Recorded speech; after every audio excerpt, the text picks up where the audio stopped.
Well, now is a good time to get your questions ready for the executive management team for Alfresco. And we've had several submitted. You guys are good question askers. It's unbelievable. We had a great stack of questions, so I was very pleased. So good job. If you think of something that you didn't get a chance to scribble down on the piece of paper or tweet, then you can just come up to the mics. We'll just form a queue. There's a mic here and a mic right over here. Then we'll take those questions as we go along here. Okay, so let's get going. Let's just jump right into it. This first question, I couldn't really read the handwriting on this one, so there's a key piece of the information that I couldn't read. The question starts out, how many customers are there in Austria? Austria, okay. Thank you, sir. All right, so did you just tell the answer? I was going to make it into a participatory thing. It's okay. I don't know who saw it. It's all right. I thought we could have a guessing game. Why don't you do the other country that you Good day, mate. Okay. All right, so You do it, yeah. the real answer, the number of customers in Austria is 3. It's actually 3. 3 customers are in Austria. I had guessed 4. And he was very close. 7. Okay. So now the other thing that we thought that your question might have said, sir, is Australia. And I know, that's cool. So, but why not? So let's have who wants to shout out some numbers? How many customers do you think we have in Australia? Do they win anything? I would give away a Mac dongle, but all of our Mac dongles have disappeared, so I have none of those left. I don't know. Does anyone have a prize we can give? Yes, Gretchen says we do. So here's a prize. 42. Of course, the answer is always 42, Bindu. Everyone knows that. All right, so Bindu guesses 42. He's not correct. Who said 21? That's pretty close. 30. Oh, really? Oh, never mind. That's not close at all, sir. Wow. Wow, you came very close to winning the prize. Bindu, well, I think, it doesn't have to be right on the money. As far as I'm concerned, Bindu got 30. Who said 30? 40. 40 was it was 40. Who said 30? Now everyone raises their hand. Should it be prices right? If you go over, they don't win. Let's go ahead and let the record show this was the worst run contest we've ever done. And I'll take full responsibility. I think it was my fault. So if you think you're deserving of a prize after that, then just come find me. I'll find a prize for you. If anybody is from Australia, is it 39 now? Yeah. That's hysterical. All right, so that's the first question. All right, so next question. Share has been included in the enterprise subscription forever for no additional charge. And the question is, will Workdesk ever be available at no additional charge? No. Okay, there you go. The answer is no. Moving on. See how this works? Try phrasing your question without a yes or no next time. Keep it a little bit more open. Do you seriously want to elaborate or? No? Okay. All right. Okay, here's another one. Now this one is better phrased. Here we go. So why doesn't Alfresco support standalone activity? So why can't people buy support for activity that's not embedded within Alfresco? So before most of these people came on board, we were always about content.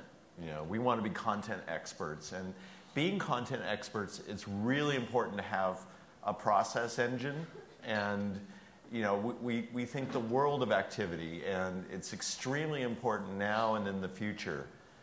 But if you want to run an application without content, then you're not really in the content world. It is perfectly capable of doing that.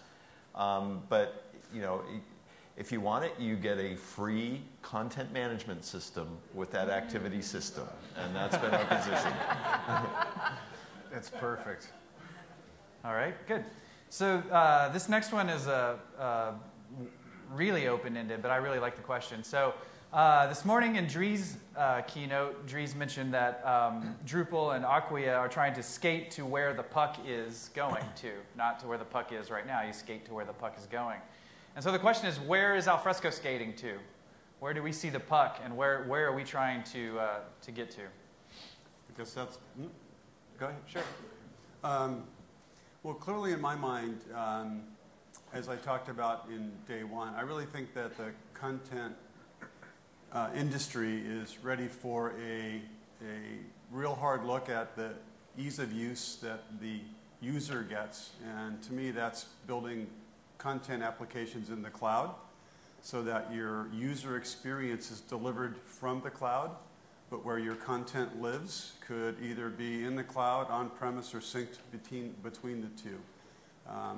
The world isn't all cloud today, and the world isn't all prem today, and I think there's a very long, many number of years that it's going to take to migrate users to whatever fashion they want that 20-60-20 to look like that Paul keeps talking about. We want to give people the ability to go there to the cloud when they want. We want to be able to leave them on-prem if they want, and help them stratify their content strategy across both if that's what they want to. So we think that's where the puck is going versus forcing you only into the cloud, which some of our competitors do, or giving you on-prem experiences and putting what I call a multi-tenant fake cloud head on an on-premise application and calling it cloud. Okay. I think the other dimension is, what is the content? What are the documents that's going into it? So Office documents, how long are they going to carry? Video, audio, snippets of information, the tweets. So that's the other dimension that I think we need to be looking at, is what does that mean to a content management system and the applications that are built on them. John, you want to add anything? In 10 years' time, it's going to take time. This is an on-ramp into the cloud. And in the meantime, on-premise is extremely important for us. It is our business. But ultimately, content becomes a utility. Where it's stored, though, I still think there's going to be issues that people want to address, how and when things are going to be stored. And you still will need options even 10 years from now. Okay, the next one is a bit of a tactical question, but I think it's a really good question. So the question is, what is the best way to file an enhancement request? The best way to file an enhancement request. Doesn't that attach a few $1 million to the... A bribe? Yeah. Jira. Yeah. So the best way is to put an enhancement request into Jira, use the Alfresco project in Jira, and it will get routed through. Put a severity on it, a priority on it. It will get routed through to product management. They'll take a look at it and prioritize it in amongst all the other things. Well, that is a way. Yeah. How many people here have actually used Jira?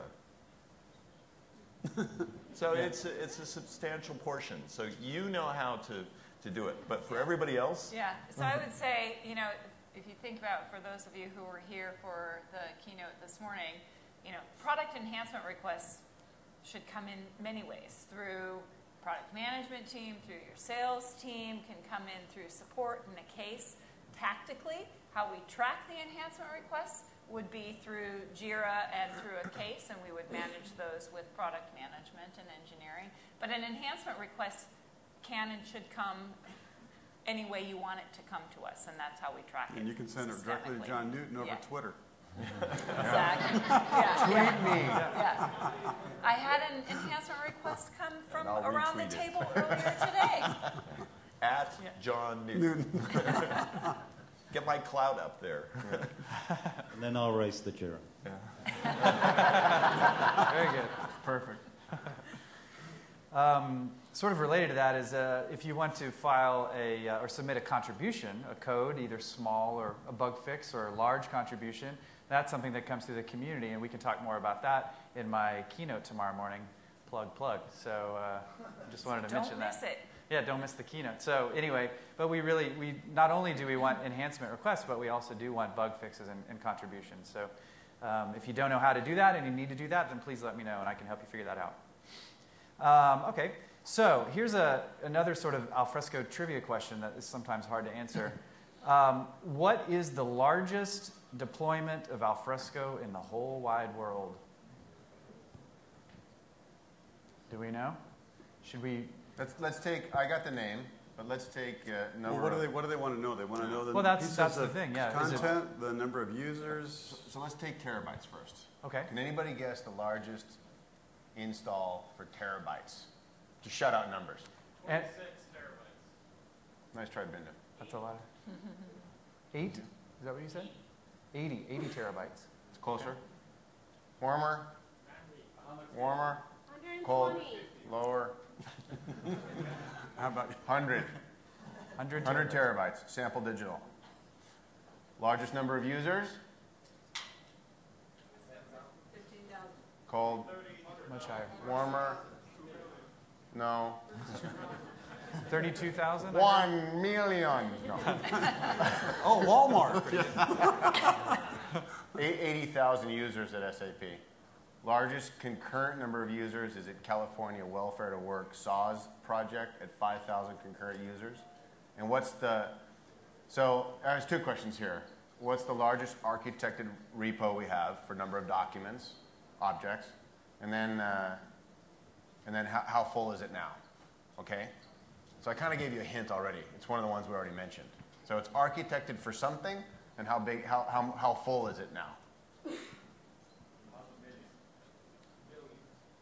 1 billion. Yeah, so we have an architecture at California CalWIN, which is the Welfare to Work program. It's architected for $1 billion. It started, when did we start that repo? When did it go live? I can't remember when it went live. It's up to about 200 million now. Sorry, it's too close to you, I think. And it goes to 500 million next year, and it will be at $1 billion, they think, within 2 years. So that's the largest one we have going right now. Yesterday morning, there was a talk on building a billion object Alfresco repository. So if you have Signex, right? Signex talk. So if you missed that talk and you're looking at scales that large, then just realize that we've recorded all the sessions, and that'll be available into the first week of December or so. You can catch that recording. All right. Now, I want to tell everyone to be calm when you come up to the microphones. It looks like there's a lot of people trying to get their questions asked.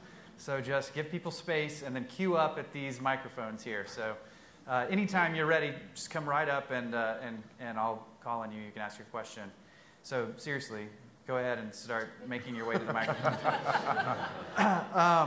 Okay, so the next question that was submitted is, what do we see as the biggest growth opportunities for Alfresco in the cloud? And this, I think this is referring to things like industries and verticals. Are there certain particular markets that really lend themselves to moving to the cloud? It's interesting, having been with my background a little bit, there's some people in the world that, are already there. They put their HR data in the cloud. They put their financial information in the cloud. Really private stuff. And they're kind of over the hurdle of, I'm worried about the security of the cloud. And for very good reason, there's a large number of people who are yet unwilling to move there.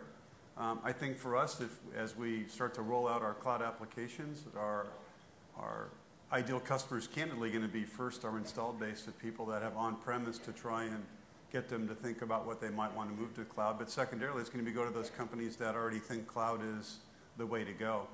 And so, it'll be a little bit of both.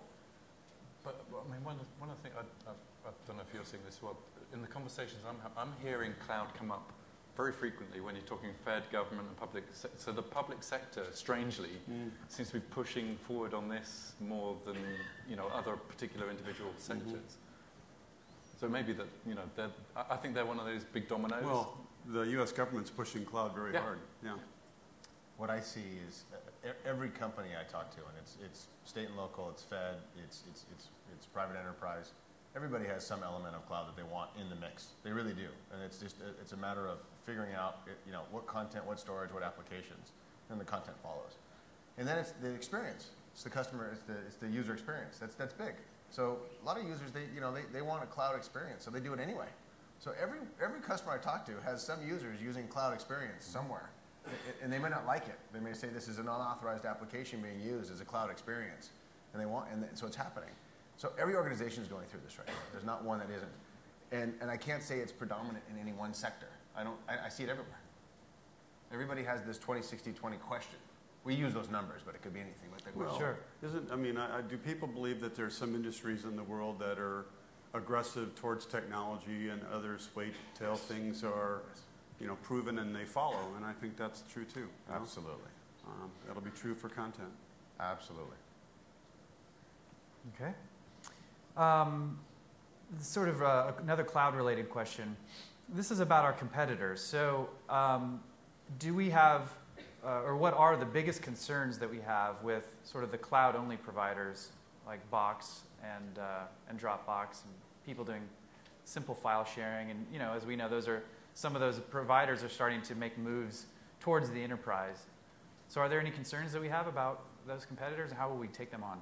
Well, I'll just say that we need to take all competitors seriously. We do see Box in a few accounts, but not all of them, not even close to all of them. And but in the future, if we go into the cloud, clearly cloud players are going to be our competition in there. What do we need to be concerned about? Our own execution in terms of simple and smart, and being able to get those capabilities out to really differentiate what we've got. What we've got is context, and what we've got is process, which are really powerful tools that those guys don't have, which make us really applicable to business. So if we blow it to a certain extent, it's our own fault. But they do have scale. They have a lot of scale, and what we've got is real business acumen and some fantastic customers that we can work with. And we have a hell of a lot of users too. Paranoia is a wonderful motivator, Yeah. right? And you should always be paranoid about looking every direction in front of you, behind you. There's lots of threats out there. Those are some. There's more. We look at everything, and we're trying to position ourselves for what we do differently than what they all do and what our users are asking us for, and we have to go execute on that strategy. I also believe that they're making us a better company. So it's the paranoia factor. If we're going to skate where the puck is going to be, then we also have to leapfrog some of this and anticipate what users are going to want, which is they're going to want the application experience in the cloud as well, and the content's going to follow. So in effect, Box is doing the world a favor, or they're addressing a market that's bubbling up anyway, but it's a convergence of market demand, and then they're also exploring the opening of the world to cloud, and they're pointing the way in a lot of ways. That's great for us because it teaches us how we should be as a company in a lot of ways from a user experience, and we can provide the back end as well. So it's coupled with what John says, with being paranoid and moving forward. And I think that there's a huge market for us to address with leapfrogging it into the content-centric smart process application space. All right. I think that for me, the risk I see is that people will go to it and think it's going to solve their problem, and it takes time for them to work out that it doesn't. Meantime, maybe we've lost an opportunity there. So that's the biggest worry to me, is actually people are, confused by the bright shining light, and not following the good light, which is Alfresco. All right. Bindu has got our first question from the audience, so take it away, Bindu. I'd be really interested to hear a little bit more about the ideas around applications in the cloud, business solutions in the cloud. And one sort of technical piece of that I'm interested in is what the ideas are around having those work with on-prem installations. Thank you. So, for the applications in the cloud, one thing we're trying to do is break away from just being what you're exposed to initially is collaboration. So, of course, when you crack open the box with Alfresco, it looks like it's a collaboration tool, but everyone knows once they get beyond that, there's a whole pile of capabilities. What we want to do is bubble up a lot of those significant different capabilities first. So, as John was saying, process and those type of things. So, content process-driven applications, smart process applications, dynamic process applications, whatever you want to call them, composite content applications, doing those type of business solutions in the cloud is where we want to go. But doing it in a way where those are driven by configuration, pure configuration. There's no code, you're not having to sort of do programming. You don't have to be a developer to make the application tune to what you want. It's configuration driven and time to value as quickly as possible. So that's sort of where we're going on the application side of things. In terms of how that relates to your on-premise, I think as we're saying, there's a spectrum, and there's going to be already when you look at Alfresco, we don't take a sort of there is only one way to do things. There are a number of different ways that people want to be able to do things, and we want to address that. So there will be synchronization between the on-premise product and the SaaS applications, and we'll look at other ways of being innovative around what hybrid might mean, as John was alluding to, where the content exists as opposed to where the application is.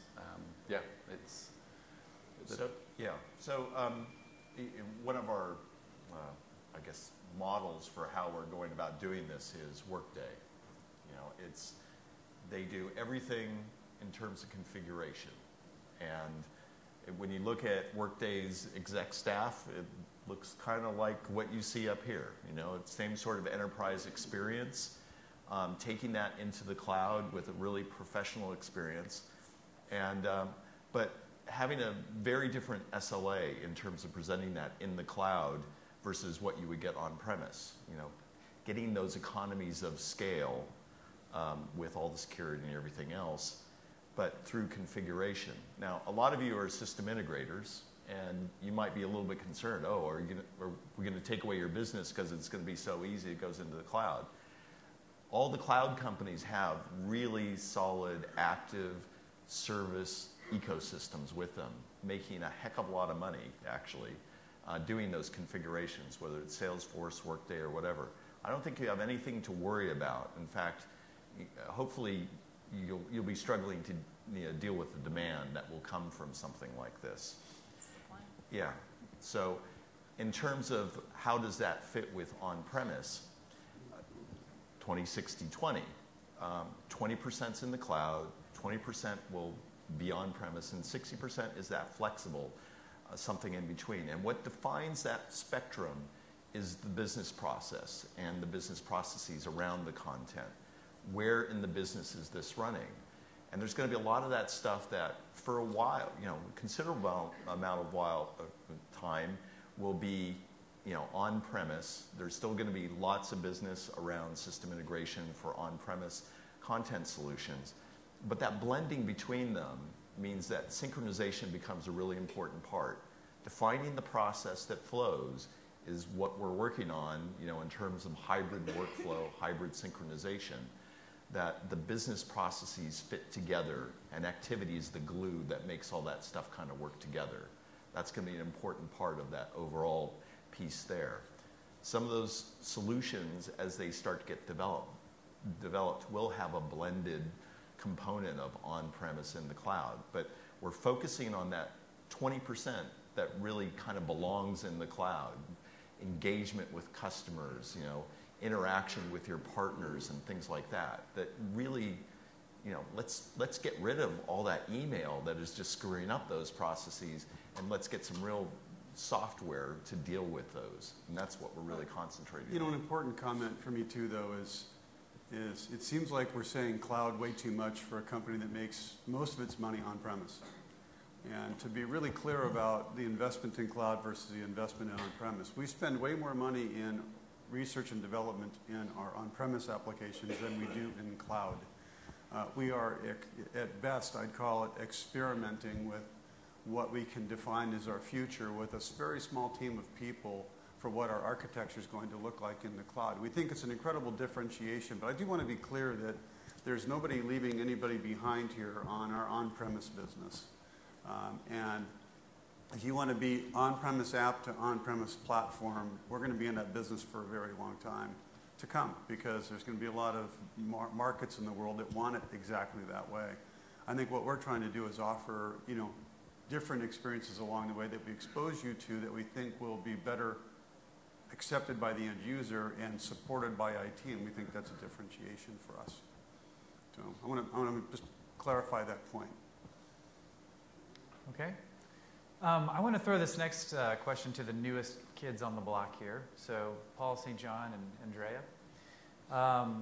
So I guess it's sort of a two-parter. So the first thing is, Paul, one of the things that I noticed when you joined, I thought was awesome, which is you joined, but you kind of didn't show up at the office because you were visiting customers nonstop. You were on the road for the first, 4 weeks or I- more? Actually, I've not been back to the office. Okay, you've never seen The Office.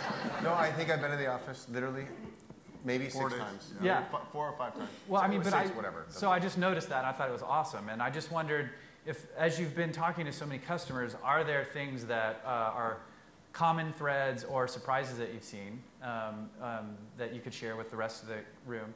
So that's for you. And for Andrea, I know that you've got some plans on sort of maintaining customer relationships and improving customer relationships. So maybe you could sort of highlight what some of those are going forward. So, Sure. Paul, you want to start with that? Yeah, I'm happy to.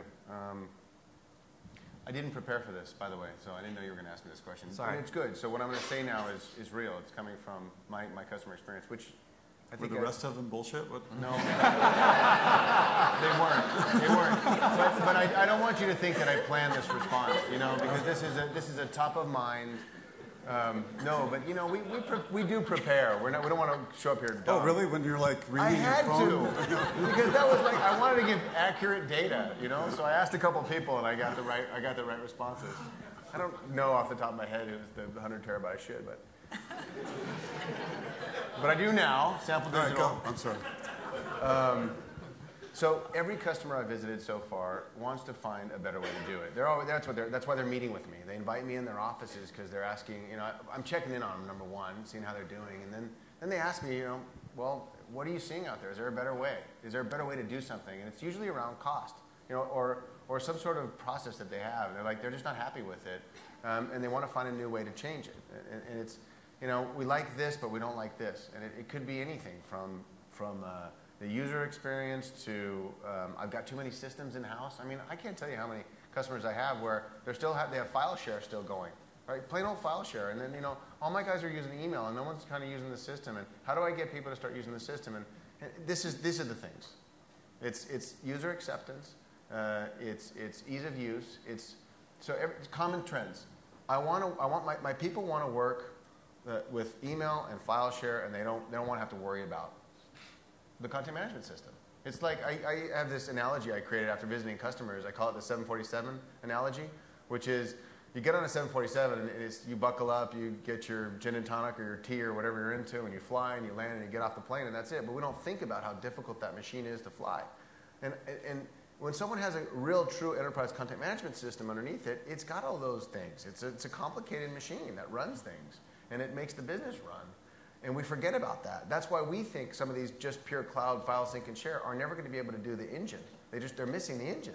So when I talk to customers, they want the user experience to be easy. They want RM 2.1 from Alfresco.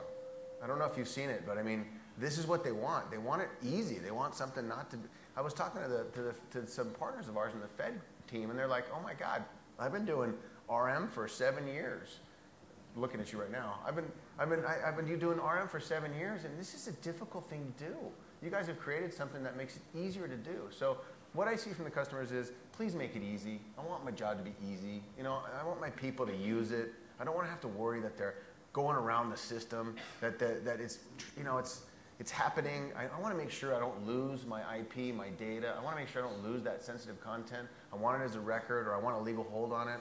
Those are the things that they want. So easy to use, easy behind the scenes, simple, and smart. There we go. That's simple and smart and sample digital and 100 terabytes. So I'm a sales guy, all right? I'm not the smartest guy in the room. I get that. But so that's what I'm seeing from the customers. cool. Thank you. And they want us there. They want us in. They want us present. And my promise to you as a sales team will be very present and in your life. Okay. So Andrea, that's actually a good segue It's to a great you. lead in. You're a sales Yep. guy, and I'm a customer experience gal. Yeah. Yeah. So Perfect I couple. joined about 3 months ago. Very excited to be here. And really, our focus, there's the tactics of how we engage differently, more proactively. Driving kind of customer experience and success mantra across the organization. But really, kind of first and foremost was aligning the organization and making sure our customers understand that we are 100% focused on making sure that we're positioning ourselves from a service delivery organization to ensure results for you business value for you and great experiences for you. And there's a whole lot of tactics that go into making sure that that happens, because that's kind of a never-ending thing. I mean, those results and that business value and those outstanding experiences are things that you as our customers and our partners should experience throughout your entire life cycle with us, not just when you call in for support, but it's kind of an ongoing infinity loop kind of thing, the way I look at it. And, you know, we've been focused on some very specific tactical things relative to what is our customer's experience like with us right now. We all know that we went through a Salesforce deployment a few months ago, and there were some changes that went with that. And you know, we literally went through as a team, as a leadership team, a real deep dive, and I've had this conversation with several of you, a real deep dive into what's it like to be in our customer shoes and engage with us for support. What's it like for our partners when they need to engage with us for support. We actually went through it internally too. What's it like for our support engineers to actually serve our customers? What are some of the things that we need to be doing to drive better experiences and drive better business value for our customers, and how you guys are leveraging the platform? So, you know, I mean, we've done some very tactical things like that. We've got a whole set of, if you will, requirements that we've put in place to deliver better experiences through our customer support portal, how we engage. We've restructured the organization to make sure that we've got the right people doing the right things at the right time and focused on, you know, kind of employee development. Services-wise, we think, you know, we've got a great opportunity from a consulting services standpoint to partner more with, you know, our partners and with you from a delivery standpoint, and be methodical about how we deliver consulting services to ensure the right kind of results and success through the platform, and make sure that you understand how we're doing that, you know, and trust how we're going to do that, and how then those results that you expect out of the platform get translated to the rest of the organization from a post-sales, post-support engagement standpoint. Okay, that sounds awesome. That sounds great. Well, we're out of time, so I do want to remind you that there is a engineering panel tomorrow at the end of the day. So if you have questions to ask for the engineering panel, we're still taking those. And I believe we have one more block of technical sessions between here and the pub crawl. So if you have enough energy to make it to a technical session, there are a few good ones left to go hit. And don't forget, the bar is open. Yeah. Don't forget to take your. I reached down for my badge and I have no idea where it is. Take your badge to the pub crawl tonight. So if you want the sponsors to buy your drinks, you're going to need your badge with you. So take a heavy coat and a badge, and you'll be great. All right. So look forward to seeing everybody out tonight, and thank you, panel.